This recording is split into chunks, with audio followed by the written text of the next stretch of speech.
भाई, ये वसी नहीं है ना? नहीं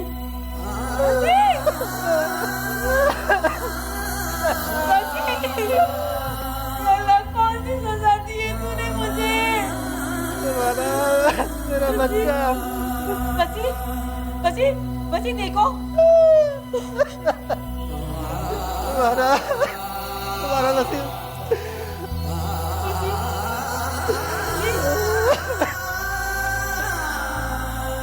बची बची,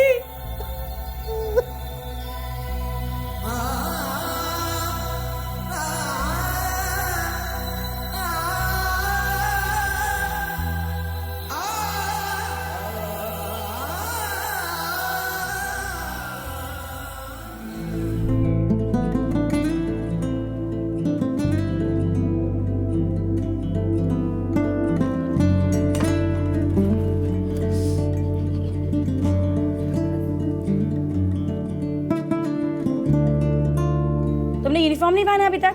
मेरी टोपी नहीं मिल रही। कितनी दफा तुम्हें बोला है ना कि अपनी चीजें जगह पे रखा करो। जगह पे तो रखी थी। हाथ में पकड़ो फटाफट। मुझसे नहीं खाया जा रहा। खाना नहीं खाया जाता। चलो अभी वापसी में ले जाना है स्कूल।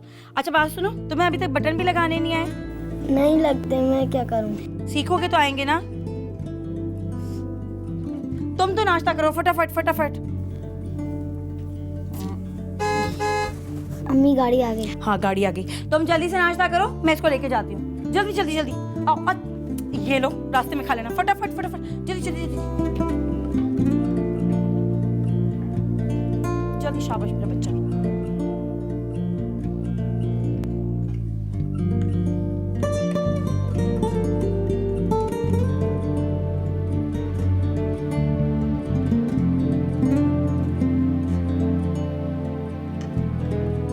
तुमने अभी तक नाश्ता नहीं किया? अम्मी मुझे भी गाड़ी लगवा दो, मैं पैदल नहीं जाऊंगा। गाड़ी? बात सुनो, भाई तो छोटा है ना, और इसका स्कूल भी दूर है और आपका स्कूल तो करीब है। इस वजह से आपको गाड़ी में जाने की क्या जरूरत? सब बच्चे सुजुकी में जाते हैं। आहिस्ता बोलो आहिस्ता। पापा सो रहे हैं ना, मैं पापा से बोलूंगी पापा आपको गाड़ी लगा दें। बस खुश, मेरा बेटा बहुत अच्छा है ना। तो जल्दी से शाबाश, ये नाश्ता करो, मैं आपके लिए अभी लेके आती हूँ।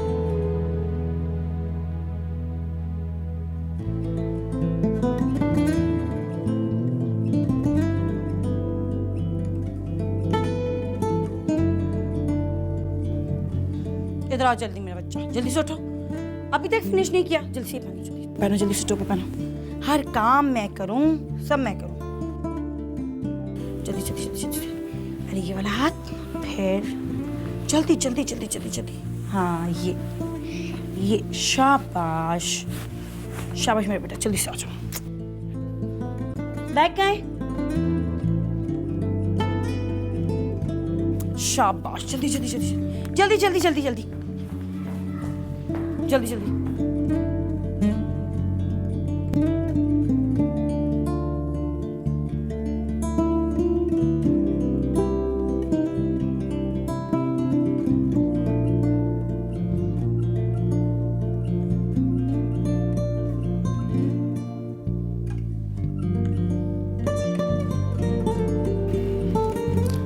शबाना जी बच्चे चले गए क्या? जी बच्चे तो चले गए, मैंने आपको इसलिए नहीं उठाया, मैंने कहा आप रात को थके हुए आए थे। हाँ यार, बस वो मुझे अभी जल्दी जाना है। दरअसल एक पार्टी का फर्नीचर देना है मुझे आज। अच्छा तुम एक काम करो, फटाफट नाश्ता बना दो, ठीक है? मैं नहा के आता हूँ। आप फ्रेश हो जाए, मैं नाश्ता ठीक है।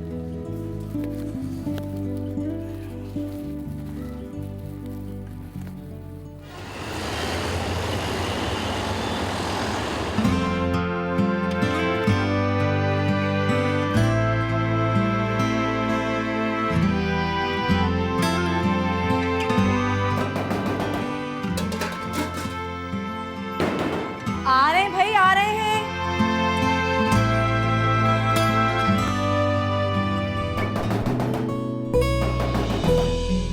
तोड़ दोगे क्या? समय नहीं होता है 2 मिनट, रुको जरा, बैग दो।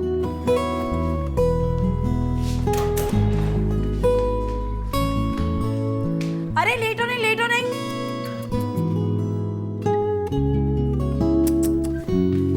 उठो जल्दी, यूनिफॉर्म चेंज करो वरना तो कपड़े मेले हो जाएंगे। मम्मी भाई नहीं आया। आता होगा। तुम जाओ जल्दी से, मुंह हाथ धो और मैं तुम्हारे लिए खाना लगाती हूँ।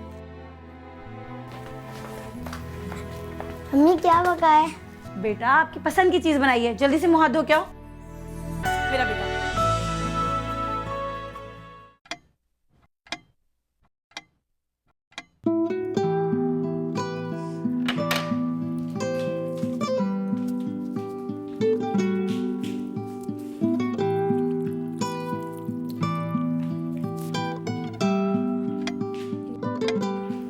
या अल्लाह, 2:30 बज गए, वसी अभी तक घर नहीं आया। खैर तो है।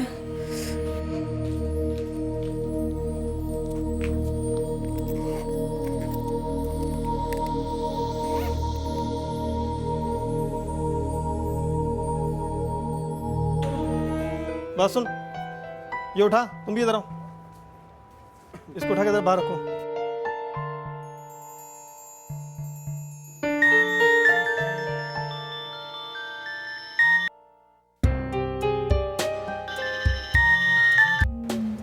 हाँ, हेलो। हेलो मजहर, मजहर वसी अभी तक मदरसे से घर नहीं आया। ओहो, तुम तो खाम परेशान हो जाती हो सकता है मौलवी साहब ने रोक लिया हो या वो बच्चों के साथ खेल कूद में ना लग गया हो यार।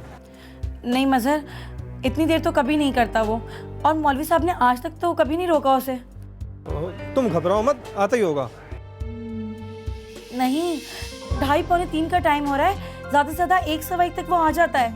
आप मदरसे जाके मालूम करें ना, और जाके बात सुने, मौलवी साहब को ज़रूर सुनाइएगा। इस तरह थोड़ी रोकते हैं बच्चों को इतनी देर। अच्छा जनाब, तुम फ़ोन बंद तो करो, मैं जाके देखता हूँ, ठीक है? हाँ आप जाएं।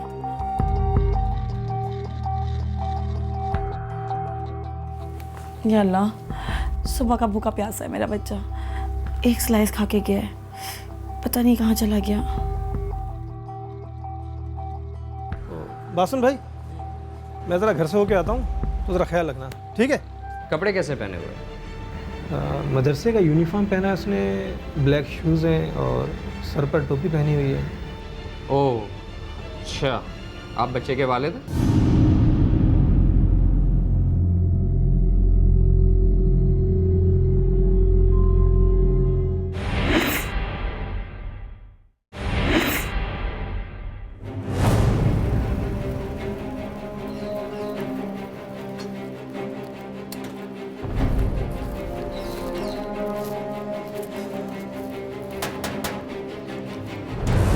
कौन?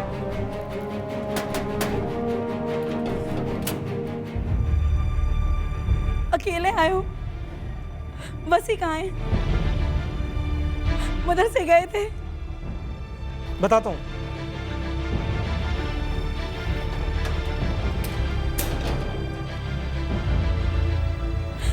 बताओ ना, जवाब क्यों नहीं दे रहे? बताते क्यों नहीं? क्या कहा मौलवी साहब ने? मौलवी साहब कह रहे थे, क्या कह रहे थे? मौलवी साहब का कहना है कि वो वसी को उन्होंने नहीं रोका। स्कूल की छुट्टी होते ही तमाम बच्चे अपने घरों को चले गए थे और वसी भी चला गया था। हाय अल्लाह, कहाँ गया मेरा बच्चा? तुम घबराओ नहीं, अल्लाह बेहतर करेगा। मैं वही से मालूम करता हूँ, शायद उसके पास चला गया हूँ।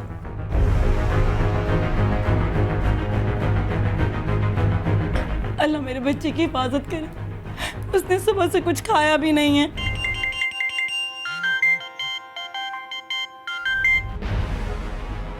हेलो वहीद, जी भाईजान बोले। वो वसी तो तुम्हारे पास नहीं आया है? नहीं मेरे पास तो नहीं आया, क्यों खैरियत?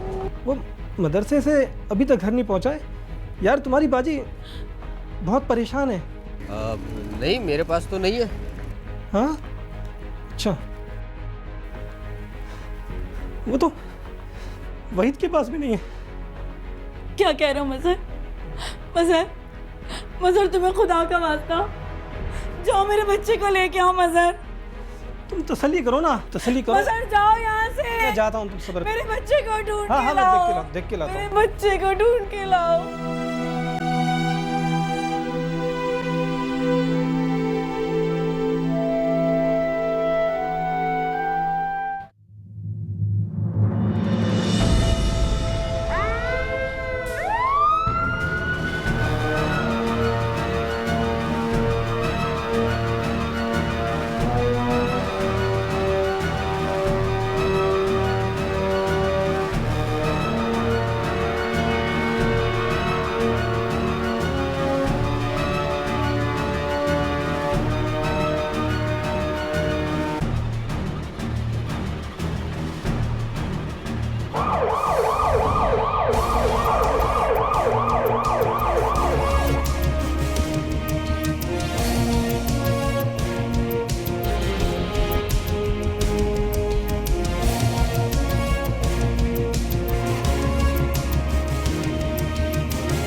मुकामी पुलिस को 15 के जरिए इत्तला मिली कि शेरशाह रोड पर एक बच्चे की लाश पड़ी हुई है।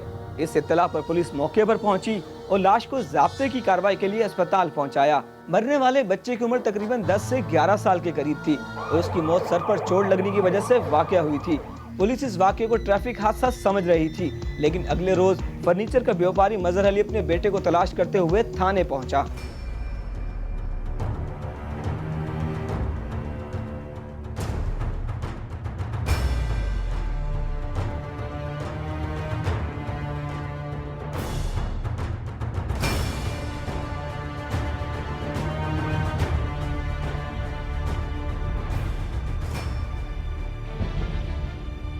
अस्सलाम वालेकुम। वालेकुम अस्सलाम। बैठे। जी कहिए। वो कल से मेरा बच्चा लापता है, मदरसे गया था पढ़ने और अभी तक घर नहीं आया। साजिद, आओ ज़रा इनकी रिपोर्ट लिखो। आपने अजीज़ रिश्तेदारों में कहीं देखा? जी, सब जगह मालूम किया मैंने, लेकिन कहीं कुछ पता नहीं चल रहा है। अच्छा, नाम क्या है बच्चे का? वसी, अब्दुल वसी। और उम्र क्या है? तकरीबन 11 साल है। अच्छा, कपड़े कैसे पहने हुए? मदरसे का यूनिफॉर्म पहना है उसने, ब्लैक शूज़ हैं और सर पर टोपी पहनी हुई है। ओह अच्छा, आप बच्चे के वालिद हैं?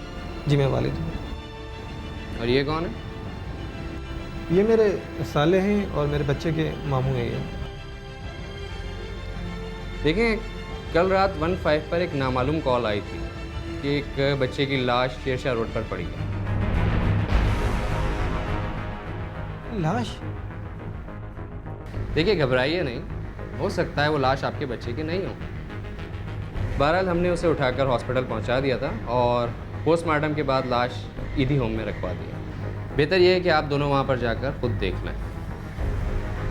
बज़ाहिर तो ये ऐसा लगता है कि एक्सीडेंट केस है, कोई गाड़ी वाला मारकर फरार हो गया होगा, लगता यही है। आप घबराएं नहीं, अपनी तसल्ली के लिए जाकर एक मरतबा देख लीजिए, ठीक है?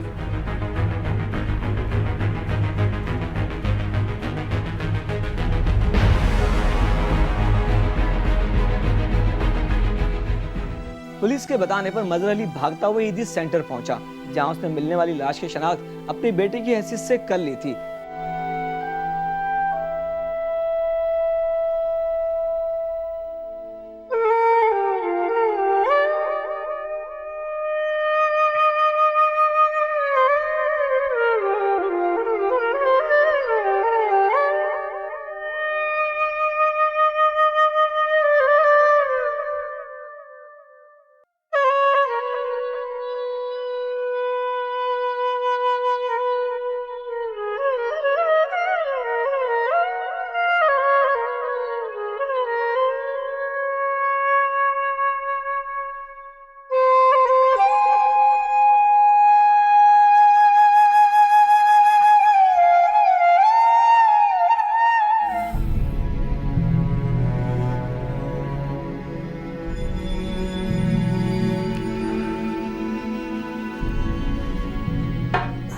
ये लो शबाना, टैबलेट खा लो, कुछ तबीयत संभल जाएगी। कैसे संभल जाएगी वसी के पापा? वसी का चेहरा मेरी आंखों में हर वक्त घूमता रहता है। मुझे मालूम है शबाना, लेकिन अल्लाह की मर्जी में भला कौन मदाखलत कर सकता है? अगर मुझे मालूम होता कि वो एक्सीडेंट में मर जाएगा, मैं उसे कभी भी मदरसे नहीं भेजती।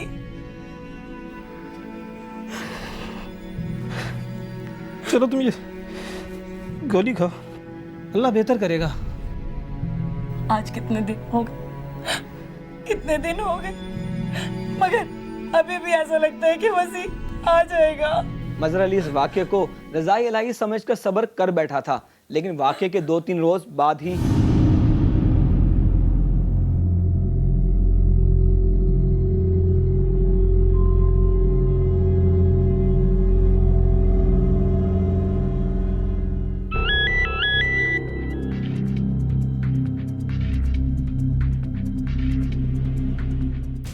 10 लाख रुपए का फौरन बंदोबस्त करो, वरना तुम्हारे दूसरे बेटे और तुम्हारे साले को जान से मार दिया जाएगा। अच्छा, अब मेरी बात गौर से सुनो। अब अगर किसी नंबर से मैसेज या फ़ोन आए तो उससे लंबी बात करने की कोशिश करना, और हो सके तो मुझे फ़ौरन इत्तला दे देना।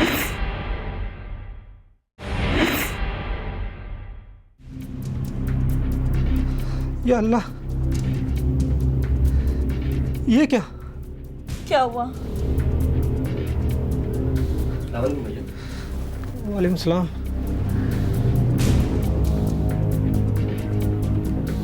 अरे बाजी, ये बाहर का दरवाज़ा क्यों खुला हुआ है? खैरियत? भाई इसलिए खोल रखा है कि कब जाने मेरा वसी वापस आ जाए। ये भाईजान सुबह सुबह क्या पढ़ रहे हैं? वहीद, तुम खुद पढ़ो। शबाना, मैं तो ये समझा था हमारा बेटा रोड एक्सीडेंट में मरा है, लेकिन ये क्या? 10 लाख रुपए का फौरन बंदोबस्त करो, वरना तुम्हारे दूसरे बेटे और तुम्हारे साले को जान से मार दिया जाएगा। भाईजान, मुझे तो ये लोग बहुत खतरनाक लगते हैं। वहीद, हमें हमें पुलिस को इन्फॉर्म करना चाहिए। हाँ भाईजान, आप बिल्कुल सही कह रहे हैं। नहीं नहीं नहीं, वो मेरे रजी को भी मार देंगे। मजहर, अगर तुम्हारे पास पैसे हैं तो उन्हें दे दो उन्हें पैसे, मगर मैं अपने रजी को नहीं खोना चाहती। मैं रजी को नहीं खोना चाहती। नहीं, मैं रजी को नहीं खोना चाहती। हौसला करो शबाना, हौसला करो।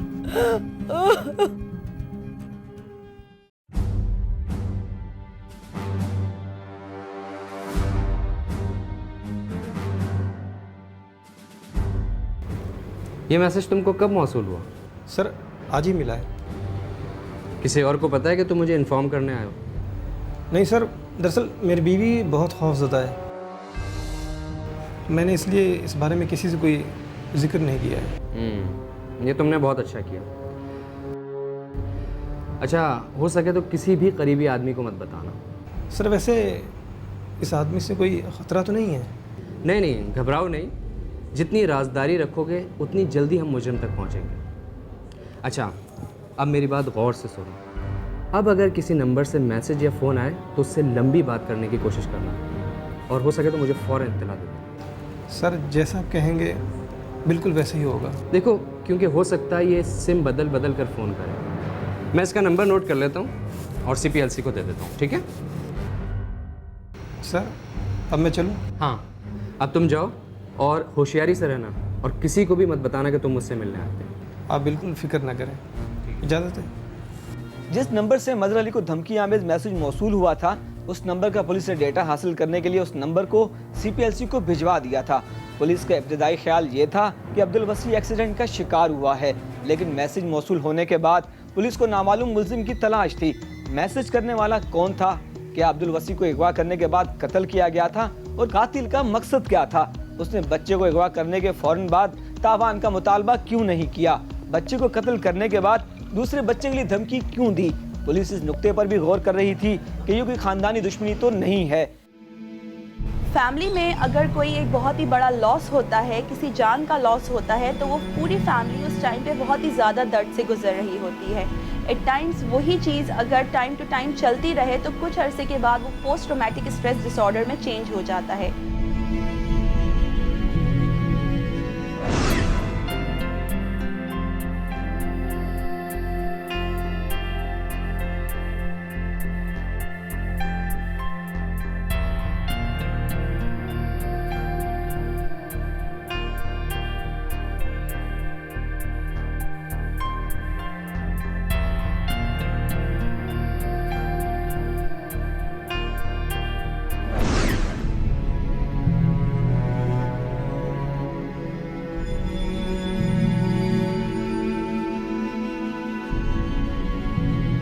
अगर कोई इंसान किसी मेंटल कंडीशन से गुजर रहा हो तो उसके लिए अपनी डेली फंक्शनिंग करना बहुत ही मुश्किल हो जाता है या डेली रूटीन पे आना बहुत ही मुश्किल होता है। इसी तरीके से वसीम के पेरेंट्स के ऊपर भी एक बहुत ही बड़ा सदमा गुजरा था या बहुत ही टफ टाइम था, क्योंकि उन्होंने अपने एक बच्चे को खो दिया था। देखते हैं उस केस में क्या पॉसिबिलिटीज़ हैं, जारी करते हैं। अच्छा, मैं तुम्हें बाद में फोन करता हूँ। जी सर। जी बिल्कुल कहा था। जी सर, मैं नोट कर रहा हूँ, प्लीज़ बताइए।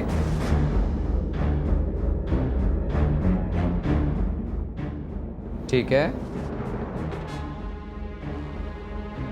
ठीक, थैंक यू वेरी मच, बहुत शुक्रिया इन्फॉर्मेशन।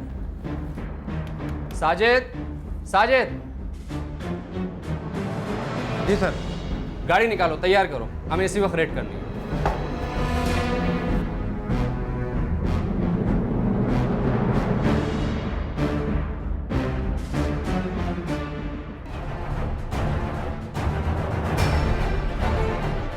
सब दोस्तों ने मना कर दिया, जावेद भाई, फजल और तो कदीर भाई ने भी इनकार कर दिया इसको रखने से।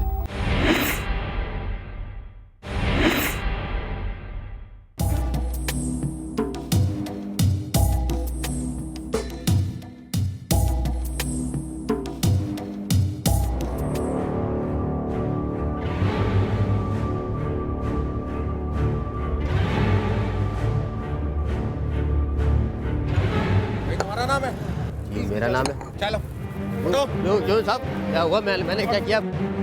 भाई मैंने क्या किया है? साहब मैंने कुछ नहीं किया साहब। साहब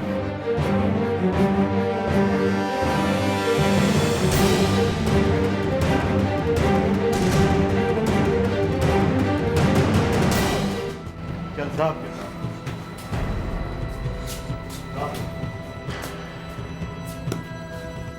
तू वही है ना जो मज़हर अली के साथ आया था रिपोर्ट लिखवाने?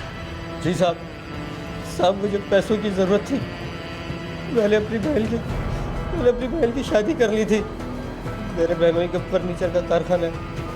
मैंने सोचा भांजे को अगवा कर लूँगा, कुछ रकम हासिल हो जाएगी और मैं अपनी बहन की शादी कर सकूँगा साहब। हाँ, अब तेरी ये हरकत देखकर जिसने तेरी बहन से शादी करनी भी होगी ना, वो भी नहीं करेगा। अरे तुझ जैसे बेगैरत भाइयों के बगैर ही बहनें अच्छी हैं। कैसा भाई है तू? तूने एक बहन की शादी करने के लिए दूसरे की गोद उजाड़ दी? शर्म नहीं आई तुझे? बच्चे को अगवा कहाँ से किया था तूने? मैं सुबह से ही वहाँ उसकी ताक में बैठा हुआ था। दोपहर को जब वो मदरसे से वापस आ रहा था तो अगर कोई किसी फाइनेंशियल प्रॉब्लम का शिकार होता है तो एट टाइम्स वो बहुत सारे शॉर्टकट्स ढूंढने लगता है। इसी तरीके से वहीद को हम अगर देखें तो वो एक फाइनेंशियल प्रॉब्लम में घिरा हुआ था। मदद ना मिलने की सूरत में अचानक से उसके जहन में ये ख्याल आया कि क्यों ना मैं अपनों ही से इस तरीके से मदद हासिल करूं कि उन्हें पता भी ना चले और मेरा काम भी हो जाए। जब उसने अपने भांजे को देखा तो उसने उसको थोड़ी देर के लिए किडनैप कर लिया। अस्सलाम वालेकुम। वालेकुम अस्सलाम। बैठो बेटा बैठो।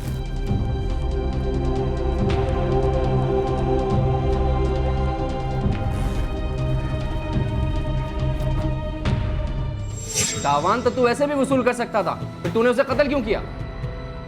ऐसे नहीं बताएगा साहब, ये साहब मेरा हवाले करे फिर सही बताएगा। ये बता इसको। मज़हर भाई का जब मेरे पास फ़ोन आया कि वसी तुम्हारे पास तो नहीं है, मैंने फ़ौरन इनकार कर दिया था। वो वसी तो तुम्हारे पास नहीं आया है? नहीं मेरे पास तो नहीं आया। क्यों, खैरियत? हाँ, अच्छा।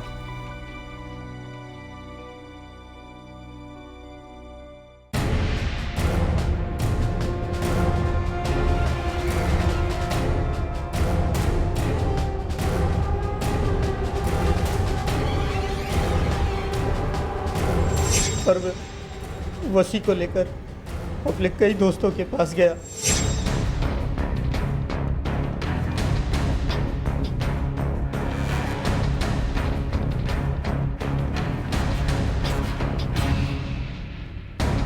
अच्छा वसी, बेटा घबराना नहीं, मैं जरा अभी अंकल से बात करता हूँ, फिर हम चल के कुछ खाते हैं, ठीक है?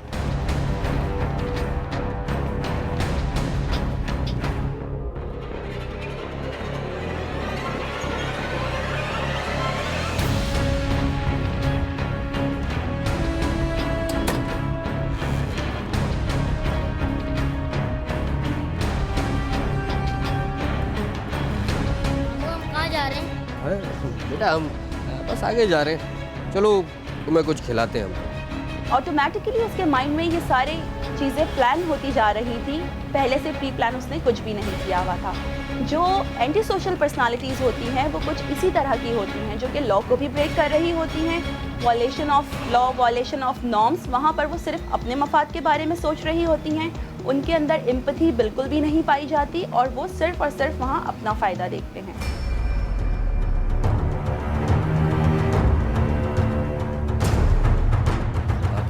यार मेरे ये वसी भांजा है ना, हाँ, इसको 2 दिन के लिए अपने पास रखो। अगर हम देखें कि किडनैपिंग उसने क्यों की, तो बहुत सी पर्सनालिटीज़ ऐसी होती हैं जो अपने फ़ायदे के लिए कभी भी ये नहीं देखती कि सामने वाले का क्या नुकसान हो रहा है। उनके अंदर किसी भी तरह की एम्पैथी नहीं होती, किसी भी तरह की सिंपैथी नहीं होती। वो वहाँ ये नहीं देख रहे होते कि मैं किस तरीके से उसको नुकसान पहुँचा रहा हूँ। इसी तरीके से वहीद ने भी अपने भांजे को किडनैप करते हुए ये नहीं सोचा कि मेरे बहन या बहनोई को किस तरह की तकलीफ़ होगी।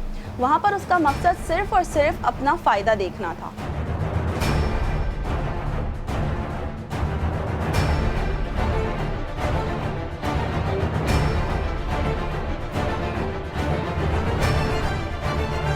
इस तरह शाम हो जाती है पर मुझे वसी को छुपाने के लिए कोई मुनासिब जगह का बंदोबस्त नहीं हो पाता। और अब वसी भी घर जाने की जिद करने लगा था। तो तुम बच्चे को घर भी तो छोड़ सकता था वापस। मुझे पूरा यकीन था कि मजहर भाई अब तक पुलिस को रिपोर्ट दर्ज करवा चुके होंगे और मैं वसी को छोड़ देता तो वो मुझे पकड़वा देता। हाँ, पकड़ा तो तू अब गया है जालिम इंसान, तब बच जाता, अब नहीं बचेगा। कैसे मारा है तूने बच्चे को? मैं उसे शीशा ले गया था साहब। मामू मैं बहुत थक गया हूँ, मुझे नींद आ रही है, मुझे घर जाना है। अच्छा बेटा,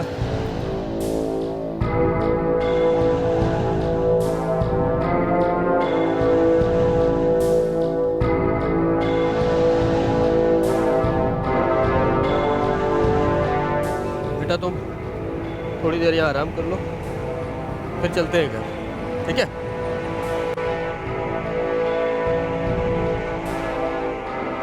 सब दोस्तों ने मना कर दिया, जावेद भाई, फजल और तो कदीर भाई ने भी इनकार कर दिया इसको रखने से। जाऊं तो कहाँ जाऊं, इसको घर भी तो लेकर नहीं जा सकता। अब रात भी बहुत हो गई है, क्या करूं क्या करूं, कुछ समझ नहीं आ रहा। हाँ, अंधेरा भी है और वीराना भी है। मेरे ख्याल से इसको यहीं मार देता हूं और इस तरह किसी को मुझ पे शक भी नहीं होगा। हाँ, ये ठीक है।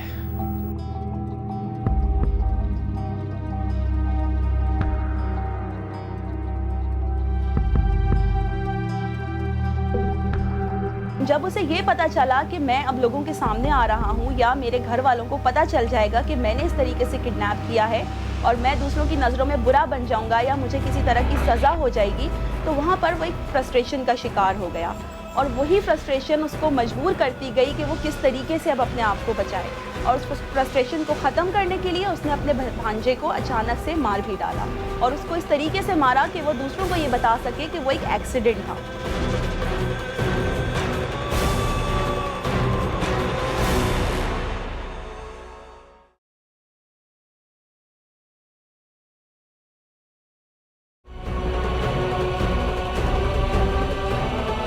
मुल्ज़िम ने बताया कि वो वसी को कत्ल नहीं करना चाहता था, लेकिन उसके पास उसे रखने के लिए कोई जगह न थी और वसी घर जाने की जिद करने लगा था, इसलिए उसे ये इंतहाई कदम उठाना पड़ा। इन्वेस्टिगेशन ऑफिसर ने इंकशाफ किया कि मुल्ज़िम अब्दुल वहीद मकतूल बच्चे का हकीकी मामू है, जो इब्तिदाई रिपोर्ट दर्ज कराने के लिए बच्चे के वालिद के साथ था और तमाम तलाश के दौरान भी उनके साथ ही रहा। पुलिस के मुताबिक मुल्ज़िम इंतहाई होशियार और चालाक है और साथ ही वो औबाश और नशे का आदी भी है, जिसने अपनी अय्याशी की खातिर बहन भाई के रिश्ते का ख्याल भी न रखा और अपने बहनों से रकम रखाने के लिए नहायत सफ़ाकाना रास्ता इख्तियार किया। बोल, साहब को बोलता क्यों नहीं है? बोल। मुझसे गलती हो गई साहब, साहब मुझे माफ कर दो, मेरे पे शैतान आई है, साहब मुझे माफ कर दो। कोर्ट में तुझे जज सजाए मौत देगा ना, तब उससे कहना मुझसे गलती हो गई, मुझे माफ कर दो। जब फांसी का फंदा तेरे गले पर होगा तब उससे कहना मुझसे गलती हो गई, मुझे माफ कर दो।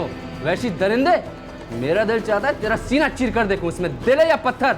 ले जाओ इसे। माफ कर दे साहब, मुझे माफ कर दे। ले जाओ इस वैसी दरिंदे को। साहब गलती हो गई, माफ कर दे साहब, अपने गलती हो जान गई। को पहुंचे।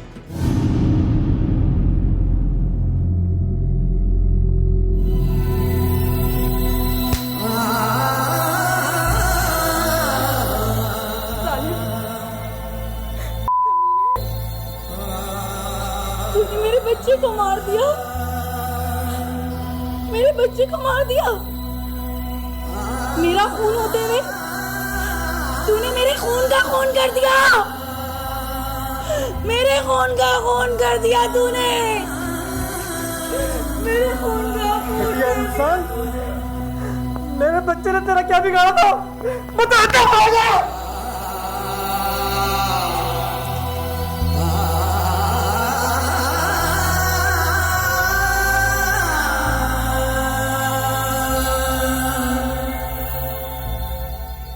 लहू सड़कों पे किसका बह रहा है, जख्मी फूल सा बच्चा हुआ है। खुदाया आगे देखो क्या लिखा है, वो बच्चा फूल सा अब मर गया है। मेरे इस शहर का ये मरसिया है।